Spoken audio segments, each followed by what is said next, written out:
The Mojave Desert is one of my favorite places to explore and camp in the winter, and is home to one of the most iconic overland routes in North America, the Mojave Road.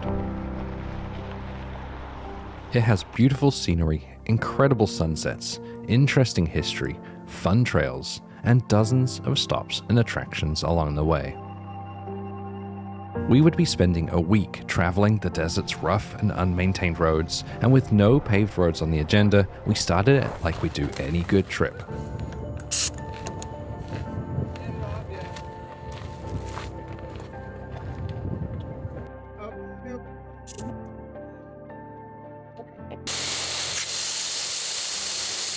It is good to be back out in the desert with the kids, causing trouble. Actually, mostly David causing trouble. But it's good to be back out in the desert after a long, cold winter, lots of snow. We're out where it's dry and warm, if not a little windy. Just got done airing down, and I think we're ready to go.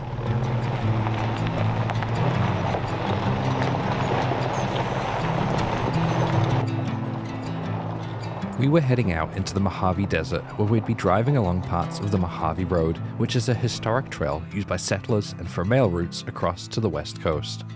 On this trip, I have my son behind me in the back seat, and then David is in the Bronco behind me with his son, and we're going to be joined later by Jevin, who was bringing his son, and all three of them are all within about a year to a year and a half of each other in age.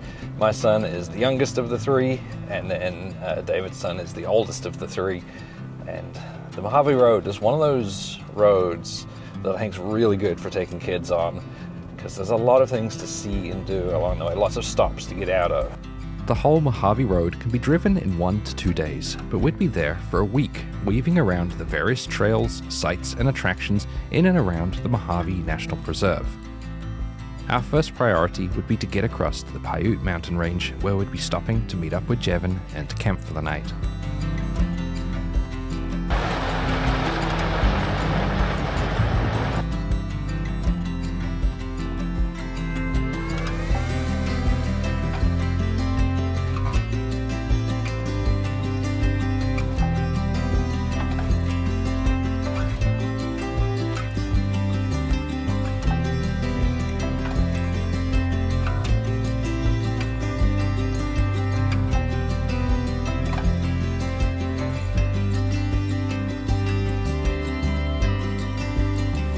The distance to the mountains was deceiving. We thought that we'd be there in less than an hour, but despite the road surface on the first half of the trail being mostly sand and dirt, it had a lot of ridges, whoops, and small drops into the shallow washes that cover the vast desert floor, and it made it a lot slower than expected.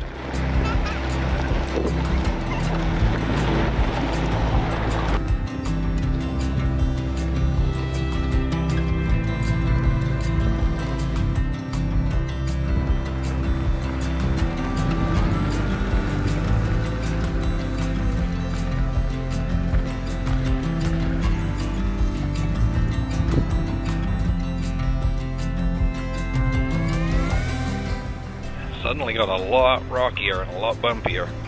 Yeah, this is a pretty rough road. It was a road that was definitely made worse by me forgetting to air down the trailer tires. They were sitting at a solid 40 psi.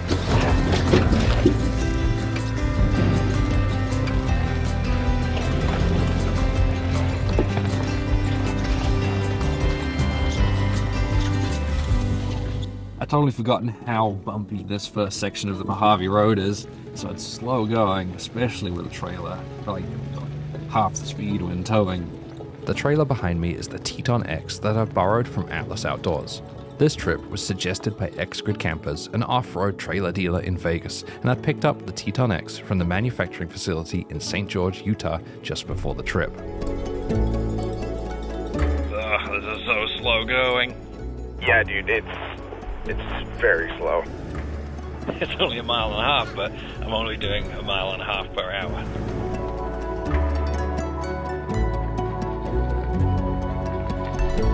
Looks like there's a fire ring right there.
Jevin's here! Look, wait, I'm in the way. Here he is.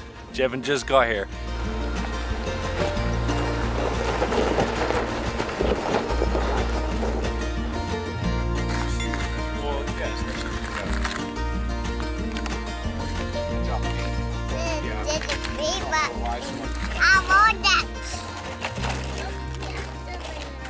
Well, we finally got settled down, all done, getting ready. I mean, he's been playing for a while, but I feel like it's been a little bit non-stop for me between getting stuff unpacked, getting dinner going.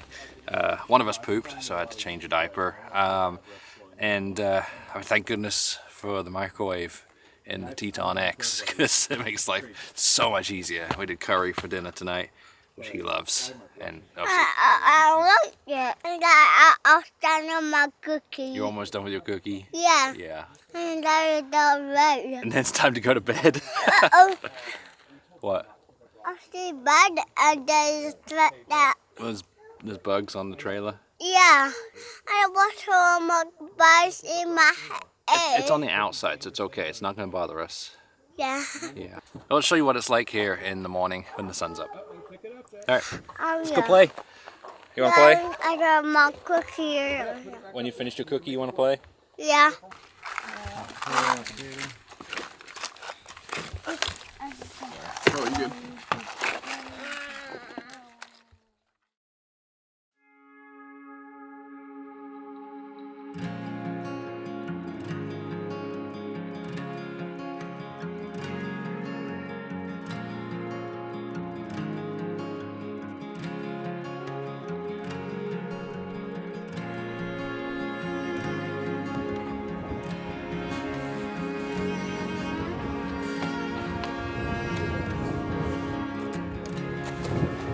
you good? How was the wind? Oh, it's fantastic in that rooftop tent. On this trip, we're staying in the Atlas Outdoors Teton X trailer you see behind me. One of the things that sets it apart is it's got a top that pops up, gives you a bunch of standing space and extra bunks for more kids. But last night, right before we were getting in, the wind picked up and I decided to just drop it back down again. It means we lose the bunk, but I don't need it. There's only the two of us. And there's plenty of room to still sit on the bed and move around. So we were completely sealed in there. Even though it's super windy, I didn't feel a thing. I didn't hear a thing. So it's really nice. Breakfast this morning is going to be pancakes. Got some frozen ones I'm going to stick in the microwave. And then we're going to take a look around because there's some stuff around where we've camped that I think is worth a look. Can we please get not stand in the wind? I don't want that.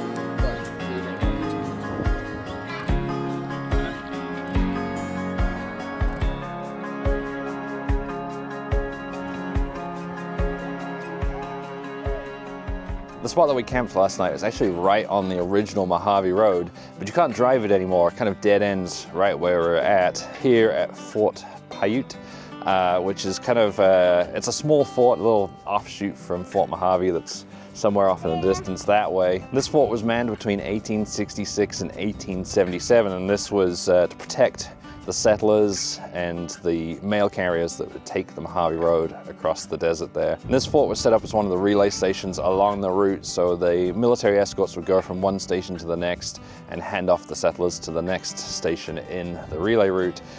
This one, it was only manned for about 6 months because the mail route changed to a more southern route that abandoned this part of the Mojave Road. And the reason the fort was built here is because you've got a spring behind me that flows year-round. That's why there's all these trees here, and basically the entire length of the Mojave Road is dictated by these springs, so it follows these natural water sources as we go across the desert. Now we're gonna get packed up and head back down to take the Mojave Road. It didn't take long to put everything away, which is one of the nice things about taking a trailer. I made sure to air the tires down on it, and we set out.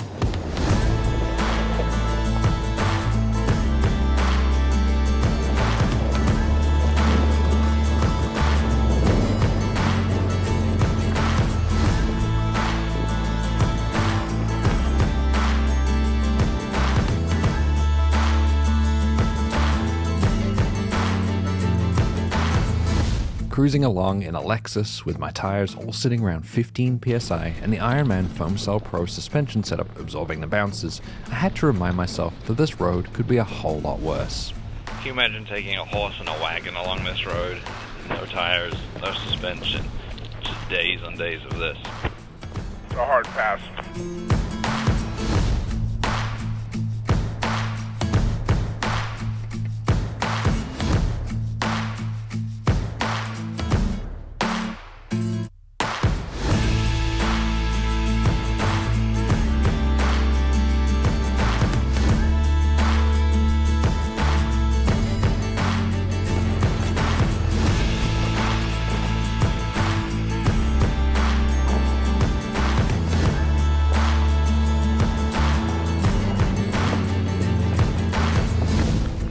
We're turning on to the Powerline Road now, which looks to be a lot smoother. It's kind of sandy, got some whoops in it. The original Mojave Road that we were camped on is blocked off by a gate. I'm assuming it's because they don't want people driving through the fort. So we've backtracked down to the Powerline Road, which is it's kind of a maintained, if not washboardy road with a few whoops on it. And that takes us over to a bypass up back to the Mojave Road. There is actually, we just passed one of them, and it's the one that we took a couple of years ago when we did the Mojave Road. But when we did it, there was a really bad washout, and it looks as though they closed that section of road because of that washout. Onyx Maps has another route in, another bypass that's recommended on there. So we're just going to head up to that one, play it safe.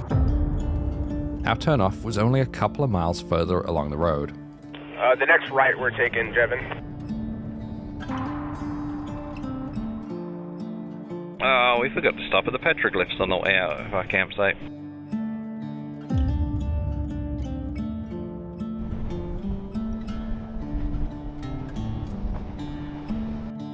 After turning west into the preserve on the bypass, the route immediately became a lot more fun and interesting. It wasn't rough or difficult, but had lots of small climbs and dips that kept us occupied. All right, this is getting really interesting. I'm liking this.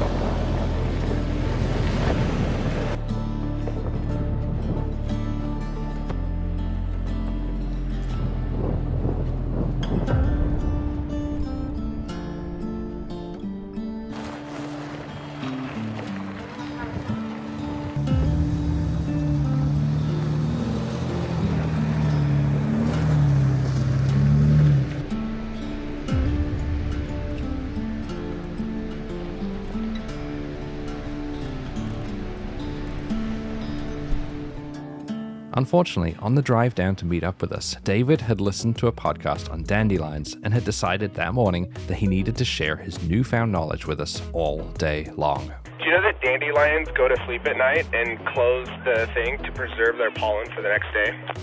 You want to tell me again about how my people brought dandelions over? No, I think I've set that in enough. Do you know they're a super pollinator, and if you plant them next to like tomato plants, for example, the tomato plants will grow faster? Oh yeah, how does that work? Because they're a super pollinator. You gotta keep up, dude. I'm saying all this. The bees and the butterflies and all that stuff really, really like it, so they just bounce from plant to plant. And because there's so much of it in dandelions, it helps the plants around it grow faster. It also helps with grass because their roots are deeper, so it pulls a lot of nutrients to the surface that the grass wouldn't otherwise get. Fascinating. Looks like we've made it to the Mojave Road again, just in time for lunch. You guys want to stop here? Yeah. I know you do. You want to stop here? Yeah. Alright, we can stop here for lunch.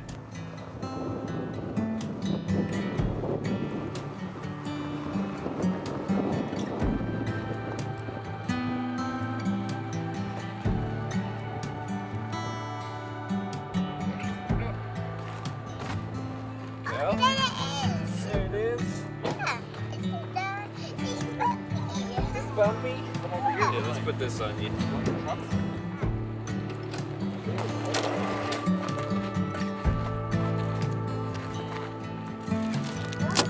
I had no idea it was going to be that efficient.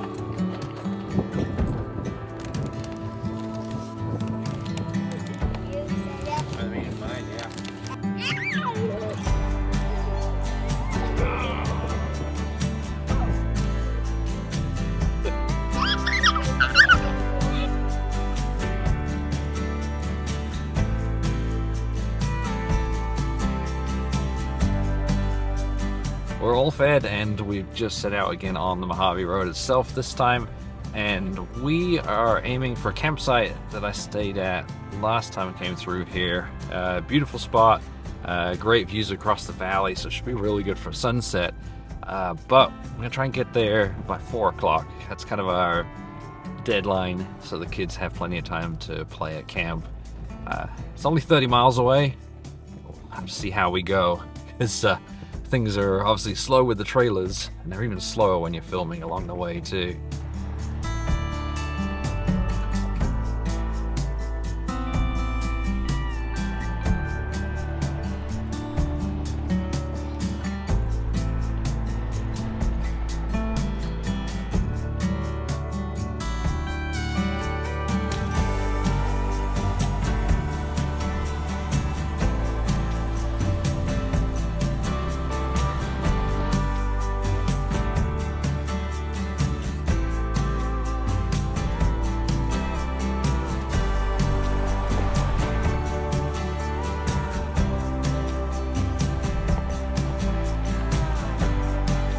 This whole trip was planned, organized, and then the route shared between the three of us using the app Onyx Off-Road, which is a navigation mapping app, a bunch of recommended routes all across it, and that's what we're using right now to navigate the Mojave Road and find the waypoints along the way, you know, the attractions, the sights to see.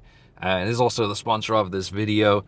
If you're looking to try a mapping app, you're looking for something to help you with navigation, or looking for something to help you find new trails, which is really the strongest feature of Onyx, then I'll put a link to it in the description, or you can use the QR code that's floating somewhere on the screen around me, and that will give you 20% off a subscription.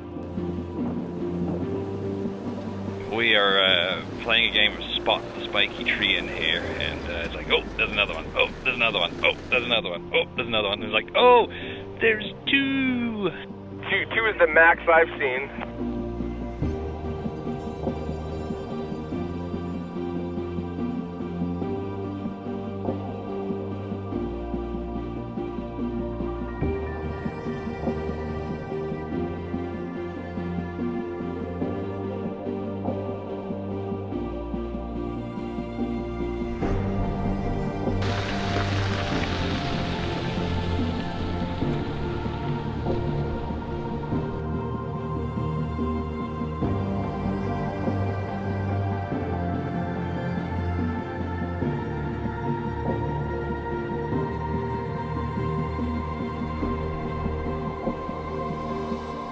The can.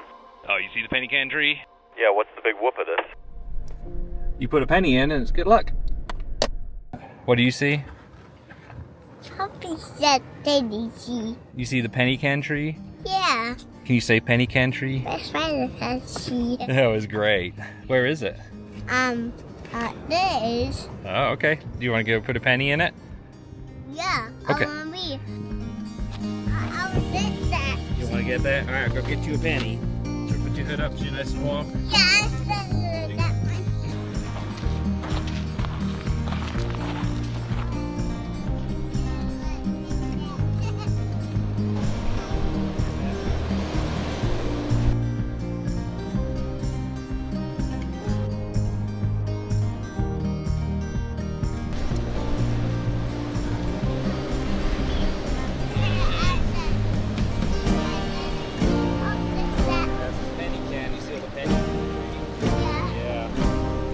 So last time we were here at the penny can tree, we didn't have a penny, but we had 25 cents.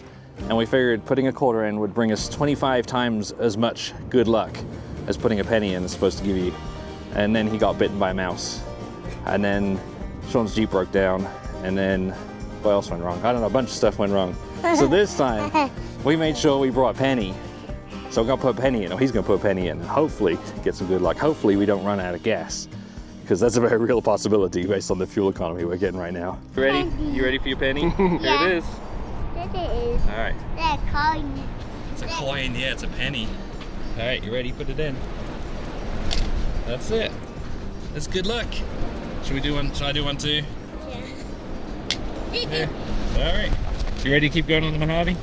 Yeah.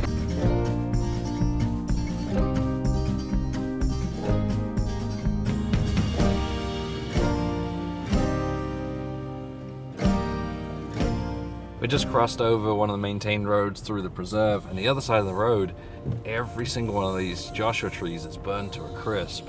So they must have had a pretty widespread fire come through here at some point. I don't know when it was, because it was not like this when I came through here 2 years ago. But whenever it was long enough ago that the grasses have come back.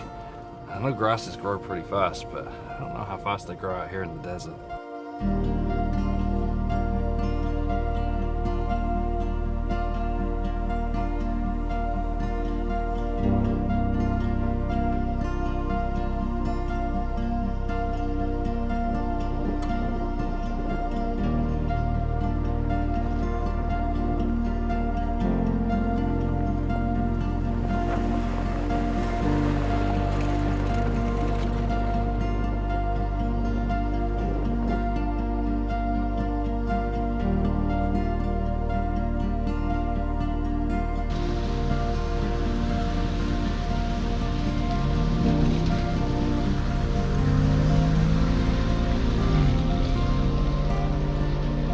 The idea of taking a trailer through the Mojave Road was an idea from X-Grid Campers. X-Grid Campers is a company with a couple of showrooms, one in Vegas and one in Knoxville. 2 huge showrooms dedicated to off-road trailers. So if you are in the market for a off-road trailer camper, definitely check them out. And of course, I got to thank Atlas Outdoors, because they let me borrow the trailer that is behind me, their Teton X. It's a really nice trailer, and I'll show you more of it later. Close to the middle of the preserve, the Mojave Road meets up with the maintained Cedar Canyon Road. You'd think that being maintained would be a good thing. You guys ready for the washboards? We definitely preferred the bigger but smoother bumps of the less traveled, unmaintained roads, but at least we were making good progress towards camp.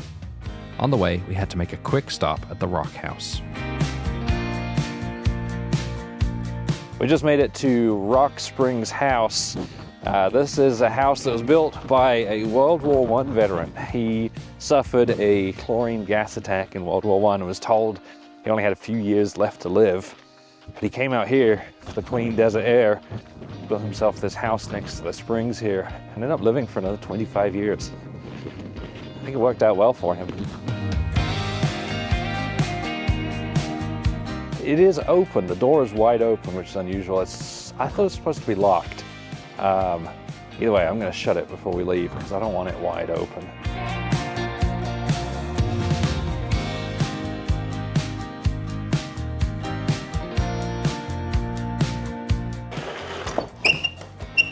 It looks like this door is broken. I shut that one as best I could and put the chair behind it because it's broken. And hopefully we can shut this one, although it looks like the door handle's broken on this one too. Which is a shame because it means all the weather's gonna get in. But I'll do my best. From the house, it was just a few more miles of washboards to our campsite for the night. Man, these are really bad.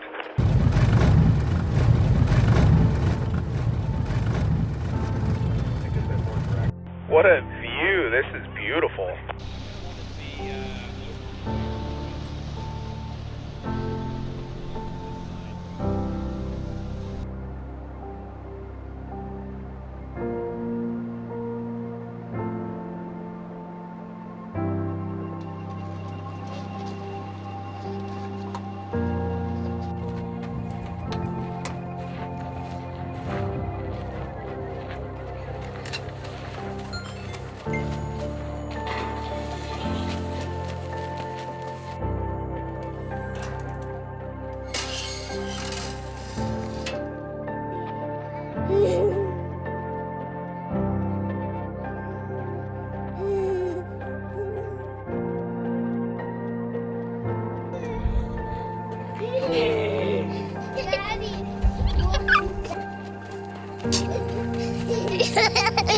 Oh gosh.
One of the things I told these guys when I said I knew a campsite was that it had fantastic views across the valley, and if the clouds are right, it would have an incredible sunset, and we were not disappointed tonight. And now that the kids are all in trailers and campers, settled down, we're gonna break out two things. One is David has brought some brookies, which he says are fantastic, and the other is a gift that I got from Lauren at X-Grid Campers. He gave us some bourbon, so we'll break that out tonight on what is probably going to be the coldest night of the trip, but at least the wind's gone. So this is the brookie. Come on, autofocus. Cheers. No, mine's upside down. We get rid of my face. Oh, now we got your face. There we go. We got I'm back here autofocus just going. enjoying it. So this is the brookie. I think Oh, it doesn't like my face. this looks really good. Cheers. Cheers. Cheers. Those are really good. Is there more? There's. Oh yeah. Oh, there's more. Come on, Peon. Oh, Hurry up look and at pour me that. my bourbon. What did you call me? Peon. Oh. Thank you. Oh, when? Like 5 minutes ago. Cheers. Cheers.